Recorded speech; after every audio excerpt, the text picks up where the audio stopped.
नाममंत्र हे परमार्थातील सर्वात सोपं साधन आहे असं म्हणतात. त्याला जातीपातीचं, स्थळ काळाचं, उच्च नीचतेचं कसलंच बंधन नसतं. म्हणजे गुरु शिष्याला नाममंत्र देतो तेव्हा त्याच्यामध्ये शक्ती घालून देतो, असाही काहींचा विश्वास आहे. आणि मग हाच आपला अंतिम उपदेश आहे असं मानून लोक घाण्याला जुंपलेल्या बैलाप्रमाणे तिथल्या तिथेच गोल गोल फिरत राहतात.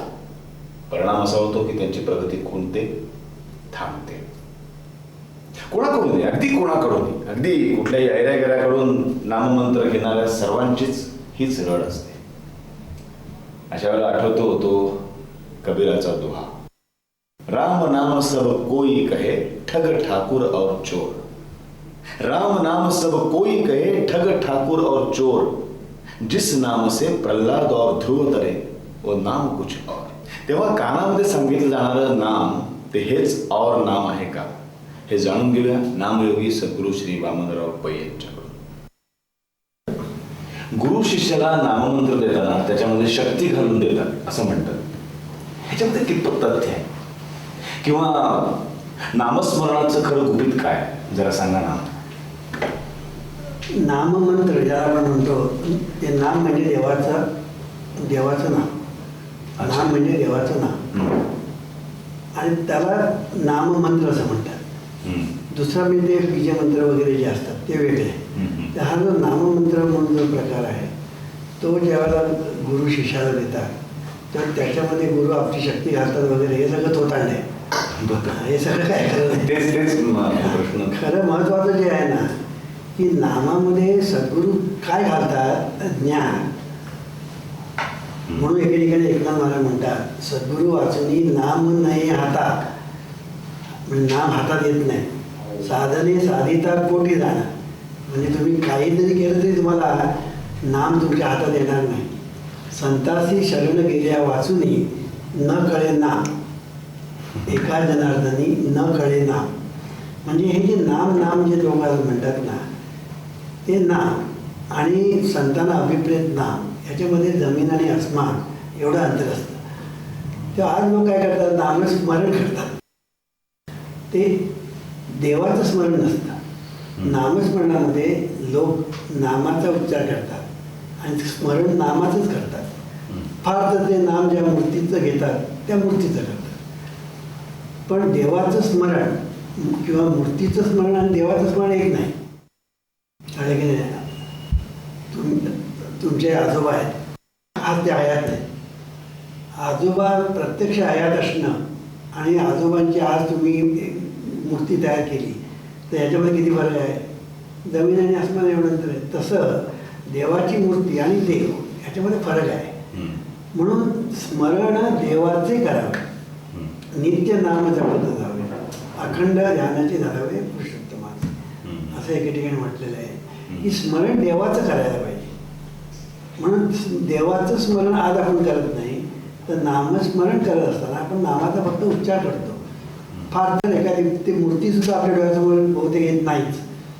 फार थोड्या लोकांच्या डोळ्यासमोर मूर्ती येते. पण लोक फक्त नामाचा उच्चार करतात, नामाचं सुद्धा स्मरण होत नाही. म्हणजे श्रीराम जय राम जय जय राम म्हणताना श्रीराम जय राम होता तर लक्ष दुसरीकडे असतं. कळलं की नाही. म्हणजे नामावर सुद्धा त्याचं स्मरण होत नाही. मग देवाचं तर सोडूनच द्या. कळलं की नाही. तर पण ते वाईट असं नाही. नामाचा उच्चार करणं जोपर्यंत नामस्मरण जमत नाही आणि देवस्मरण जमत नाही तोपर्यंत जसे की तसं देवाचं नाव घ्यावं हे चांगलं. कळलं की नाही. त्याबद्दल वाईट आहे असं नव्हे, पण तुम्ही पुढे गेलं पाहिजे ना. का कायमचं डिग्रीत राहणार तर डिग्रीपासून डिग्रीपर्यंत गेलं पाहिजे. तर सांगायचा मुद्दा असा की हे जे नामस्मरण ज्याला आपण म्हणतो ह्याच्यामध्ये महत्त्व आहे ना ते स्मरणाला आहे. हे पहिलं लक्षात ठेवलं पाहिजे. नाम हा त्या स्मरणासाठी आधार आहे. म्हणून स्मरण आपण जेव्हा करतो तेव्हा त्याच्या अलीकडे नाम असतं. का तर त्या नामाच्या आधाराने आपण स्मरण करत असतो. कळलं की नाही. मग तुम्ही कोणाचं तुम्ही आता तुमच्या मुलाचं स्मरण जरी केलं ते नाम डोळ्यात स्मरण आहे पहिलं. कळलं की नाही. तर हे सांगायचा मुद्दा म्हणजे नामस्मरणामध्ये स्मरण महत्त्वाचं आहे. आणि स्मरण तुम्ही कधी करू शकता, जेव्हा एक तर तुम्हाला त्याचा अनुभव पाहिजे, ओळख पाहिजे, परिचय पाहिजे, सहवास पाहिजे, तेव्हा तुम्ही कुठल्याही गोष्टीचं स्मरण करू शकता. नाहीतर स्मरण तुम्हाला करताच येणार नाही. तुम्ही लक्षात घ्या, मी नेहमी एक उदाहरण देतो. एक मुलगा आहे, तो 25 वर्षाचा आहे, कळलं की नाही, त्याचं लग्न अजून झालेलं नाही, कुठे जमलेलं नाही, कळलं की नाही. अशा परिस्थितीमध्ये जर त्याला सांगितलं तू तुझ्या बायकोचं स्मरण कर, तो काय करणार? काही बायकोचाच पत्ता नाही, तर तो स्मरण काय करणार? पण त्याला जर सांगितलं उद्या, आता त्याचं झालं 4 दिवसानंतर त्याचा साखरपुडा झाला. आता साखरपुडा झाल्यानंतर बायको ठरली, बायको बघितली, आता याला स्मरण कर म्हणून सांगायला पाहिजे का? नाही. जे ते जातो ते तू माझं सांगा. ती ऑफिसला जरी गेला तरी सुद्धा स्मरण बायकोचं, कुठे जरी गेला ना तरी स्मरण बायकोचं. एरवी साडीच्या दुकानावर जातो पण साडीकडे डुंकून बघत नाही, पण एकदा साखरपुडा झाल्यानंतर मग साडीच्या दुकानावरून जाताना तो साडीच्या दुकानात जाणार, कुठली साडी आपल्या बायकोला शोभेल, कुठली चांगली दिसेल, ह्याचा तो विचार करेल. म्हणजे हे मी काय म्हणतो आहे की बायकोला जोपर्यंत पाहत नाही किंवा बायको ठरत नाही तोपर्यंत बायकोचं स्मरण करू शकत नाही. फार तर तो बायको होऊ शकेल. तसं देवास्मरणामध्ये देवाचा पत्ता नसतो, देव म्हणजे काय माहीत नसतं, देवाची ओळख नसते. अशा परिस्थितीमध्ये तो स्मरण काय करणार? तो स्मरण काय करू शकत नाही. आणि म्हणून संतांशी शरण गेली वाचनी एका जनार्दनी न कळेना, की संतांना शरण गेल्यानंतर संत काय करतात? संत त्याला ज्ञान देतात. मग देव म्हणजे काय, देवाचं रूप काय, देवाचं स्वरूप काय, देव आहे कुठे, तो करतो काय, तो दिसतो कसा, या सगळ्या गोष्टीचं ज्ञान सद्गुरू आपल्या शिष्याला देतात आणि त्याची ओळख करून देतात. आता ही ओळख 2 प्रकारची असते, एक आतमधली ओळख आणि एक बाहेरची ओळख. देव जवळी अंतरी, भेटी नाही जन्मवरी, असं एके ठिकाणी म्हटलेलं आहे की देव आपल्या जवळ आहे पण भेटी नाही जन्मवरी. किती वेळा जन्म यावे, किती व्हावे फजित, अशी परिस्थिती होती. जवळ देव आहे पण दिसत नाही. आता लोक आम्हाला विचारतात पण जवळ सुद्धा दिसत नाही. मग मी त्याला उत्तर देतो, जवळ आहे म्हणून दिसत नाही. तुमच्या जवळ जो मनुष्य अगदी जवळ असतो तो तुम्हाला दिसत नाही, पण लांबची जी माणसं असतात ती तुम्हाला भरभर दिसतात.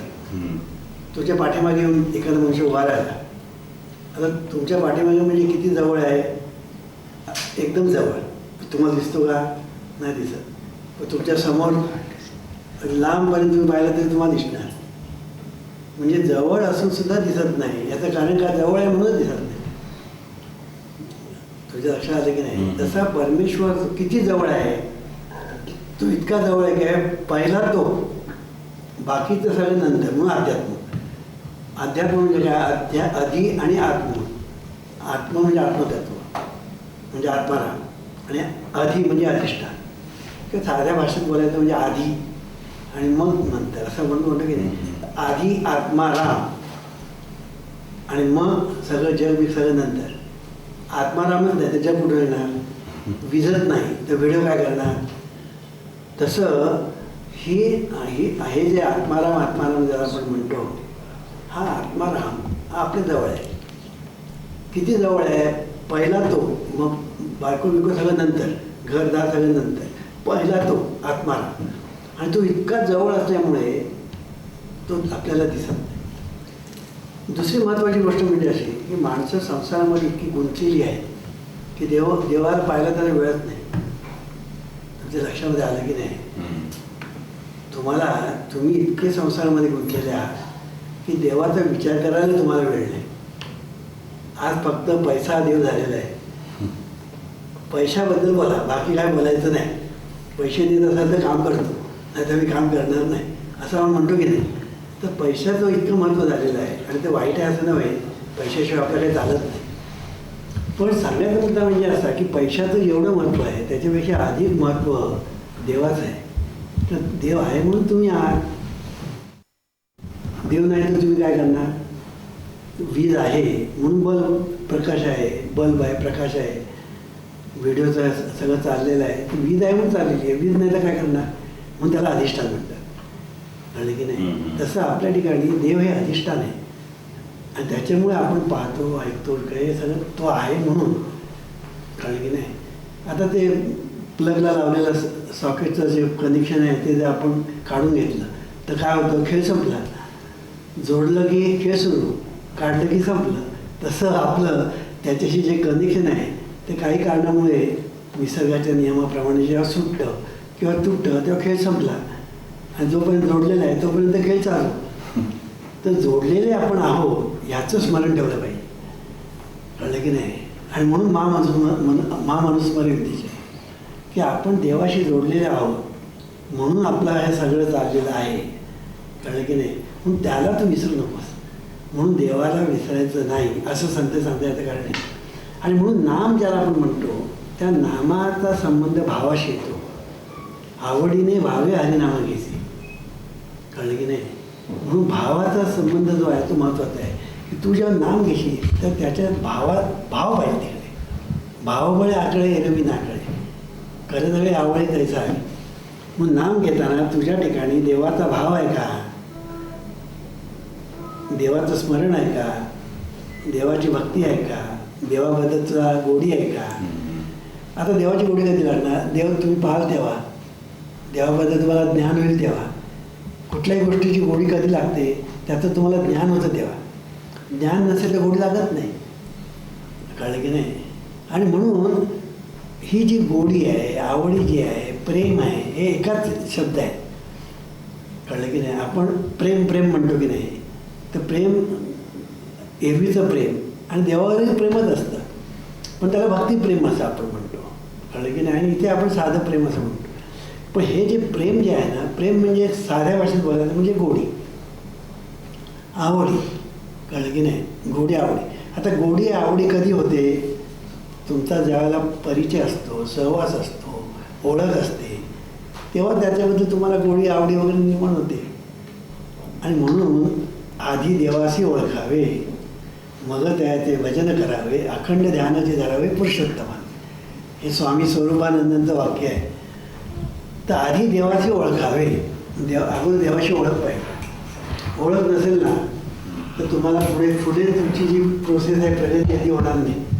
अहो शेणामध्ये आपण माझ्या प्रवचनाला येऊन बसायचे, समोर येऊन बसायचे. कळलं की नाही? पण मला कित्येक दिवस माहीत नाही की शेणामध्ये आपण माझ्या प्रवचनाला येतात, माझं प्रवचन ऐकतात. आणि एका ग्रस्ताने मला येऊन सांगितलं, अहो तुमच्या प्रवचनाला मोठी मोठी माणसं येतात. म्हटलं कोण मोठी? मला सेनापती बापू तुमच्या प्रवचन येतात. काय म्हणतात, काय खरं की काय? मग ते कशी दिसतात म्हणून मी विचारलं. मग त्यांनी मला सांगितलं ते कशी दिसतात ते. त्यांचा तो एक ठराविक ड्रेस होता. कळलं की नाही? मग मी प्रवचनाला व्यासपीठावर जाऊन बसलो आणि पहिला बघितला, अरे हे सेनापती बापू. मी काय बोललो नाही, प्रवचन वगैरे केलं आणि उठल्याबरोबर पहिलं त्यांना साष्टांग नमस्कार घातला. हे मी काय सांगतो आहे की समोर येऊन बसत होते पण ओळख नाही. ओळख नाही. आणि आता ओळख नाही का उपयोग. तसा देव आपल्या समोर आहे, पाठीमागे आहे, उजव्या बाजूला आहे, डाव्या बाजूला आहे, वर आहे, खाली आहे, सर्व ठिकाणी आहे. ओळख नाही. ही ओळख सद्गुरू करून देतात. मग देव आपण आज काय समजतो, देव म्हणजे मूर्ती किंवा देव म्हणजे कोणतरी एखादी व्यक्ती किंवा देव म्हणजे एखादी नुसती शक्ती असं आपण समजतो. मुळात तसं नाहीच आहे. मुळामध्ये जे आहे ना ते सच्चित आणि आनंद ज्याला आपण म्हणतो त्याच्यावर खूप बोलण्यासारखं आहे, प्रवचन करण्यासारखं आहे, पण तो विषय वेगळा आहे. तर हे जे सच्चित आनंद जे आहे आपलं स्वरूप आहे. कळलं की नाही? तोच खरा देव आहे. आणि हा जो देव आहे हा आपल्या जवळ आहे. इतका जवळ आहे, इतका जवळ आहे की त्याच्यापेक्षा जवळ दुसरं काही नाही. आणखीन तुम्हाला सांगू का, तेच आपण आहोत. तेच आपण आहोत. आता तेच आपण आहोत हेच आपण विसरलेलो आहोत. कळलं की नाही? आज आपण आठवतो काय, मी पोंक्षे, आणि मग त्याच्या अनुसंगाने मग बाकीच्या सगळ्या गोष्टी बरोबर येतात. चुकून सुद्धा आपल्याला देवाचंही स्मरण होत नाही आणि देहाचंही स्मरण होत नाही. बघा तुम्ही आपलं संबंध जीवन तुमचं तसं नाही, कोणाचंही या दोन गोष्टी चाललेल्या असतात, देवाच्या विसरात आणि देहाच्या विसरात. म्हणजे आपल्या जीवनामध्ये देव आणि देह येतच नाही. मग आपल्या जीवनामध्ये येतं काय, हवं आणि नको येतं. मला काय हवं आणि मला काय नको. हवं ते मिळवण्यासाठी प्रयत्न, नको ते टाळण्यासाठी प्रयत्न. याचा खराच जो संसार म्हणतो तो हाच. कळलं की नाही, की आपल्या जीवनामध्ये हवं काय आणि नको काय ह्याच्यामध्ये आपण इतकी गुंतलेलो असतो की बाकीच्या गोष्टींचा विचार करायला आपल्याला वेळच नसतो.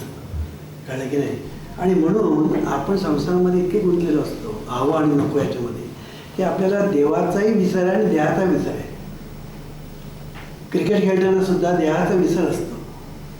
देवाचा तर असतो, पण देहाचा पण विसर असतो. आता तुम्ही नाटकात काम करता, तर नाटकात काम करताना तुम्हाला देहाचा आठव असतो, आठव नसतं. आणि देहाचा आठव केला तर तुम्हाला कामही करता येणार नाही. कळलं की नाही. म्हणून आपल्याला देहाचा विसर असतो आणि देवाचाही विसर असतो. संत असं सांगतात की देवाचा आठव पाहिजे आणि देहाच्या अनुषंगाने तुझं जीवन जे चालतं ते तू चालवलंच पाहिजे. त्याला पर्याय नाही. तू संसार केलाच पाहिजे, नोकरीधंदा केलाच पाहिजे, व्यवसाय केलाच पाहिजे. ते सोडायचं आणि साधू बैरागी संन्यासी व्हायचं हे जीवनविद्येला मान्य नाही आणि खरं म्हणजे संतांनाही मान्य नाही. कळलं की नाही. आणि म्हणून नामस्मरण करणं हा सोपा मार्ग संतांनी सांगितला. ठाईचं वैसोनी करा एकचित्त, आवडी अनंत आळवावा, रामकृष्ण हरी विठ्ठल केशवा, मंत्रा जपावा सर्व काळ. याविना आणिक नाही पै साधन, वाहत असे आण विठोबाची. म्हणजे विठोबाची शपथ घेऊन सांगतात. तुका म्हणे आहे सोपे सर्व, म्हणजे शहाणा तो धनी घेतोय. म्हणजे पुन्हा सांगितलं काय, तो शहाणा आहे त्यालाही पटेल, मूर्ख आहे त्यालाही पटणार नाही. कळलं की नाही. जगामध्ये मूर्ख पुष्कळ असतात. त्यांना चांगलं सांगायला गेलं ना तर त्यांना ते पटत तर नाही, पण उलट अंगावर येतात. कळलं की नाही. कारण का मूर्ख. आणि म्हणून जे शहाणे असेल त्यांना हे पटणार, शहाणे नसेल मूर्ख असतील त्यांना हे पटणार नाही. असं जे तुकाराम महाराज म्हणतात ते अगदी बरोबर आहे. अहो देवासाठी काहीही करायचं नसतं, हेच करायचं असतं. कळलं की नाही. पण ते जमत नाही म्हणून नामस्मरणापासून सुरुवात करा. नामस्मरण करता करता करता करता करता करता करता करता तुम्ही निवांत होता. निवांत झाल्यानंतर मग तुम्हाला भगवंत दिसायला लागतो. कळलं की नाही. जोपर्यंत तुम्ही निवांतच होत नाही तर भगवंत तुम्हाला काय दिसणार. आणि म्हणून निवांत होणं याला संतांनी फार महत्त्व दिलेलं आहे. तुकाराम महाराज म्हणतात, वैसोनी निवांत शुद्ध करी चित्त, दया सुखा अंत नाही पा, येऊनी अंतरी राहिलं गोपाळ, सायासाचे फळ वैसल्य.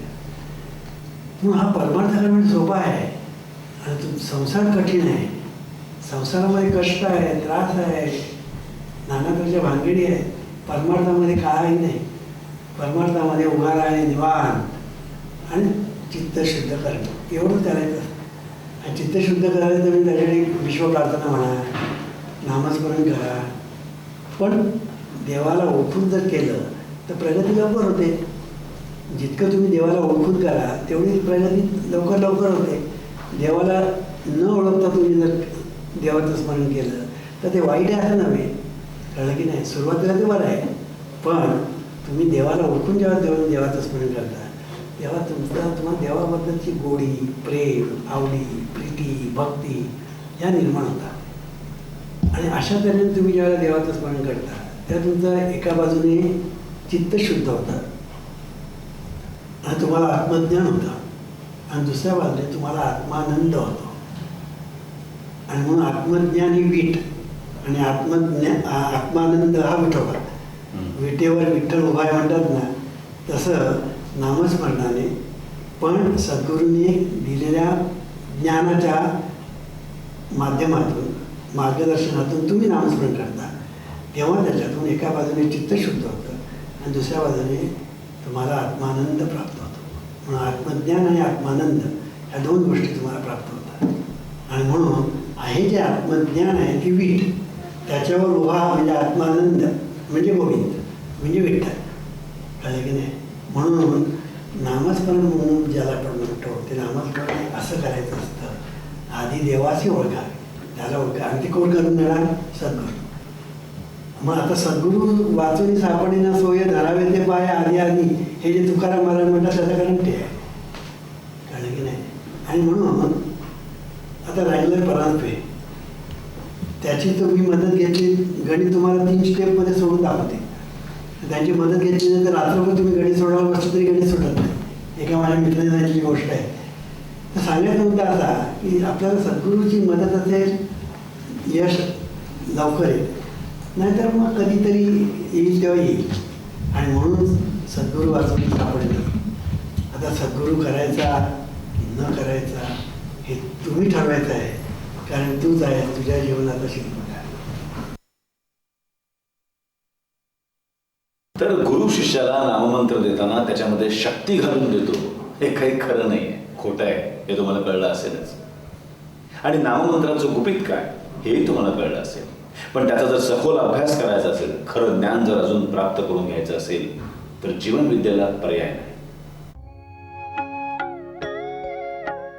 हे ईश्वरा सर्वांना चांगली बुद्धी दे, आरोग्य दे, सर्वांना सुखात आनंदात ऐश्वर्यात ठेव.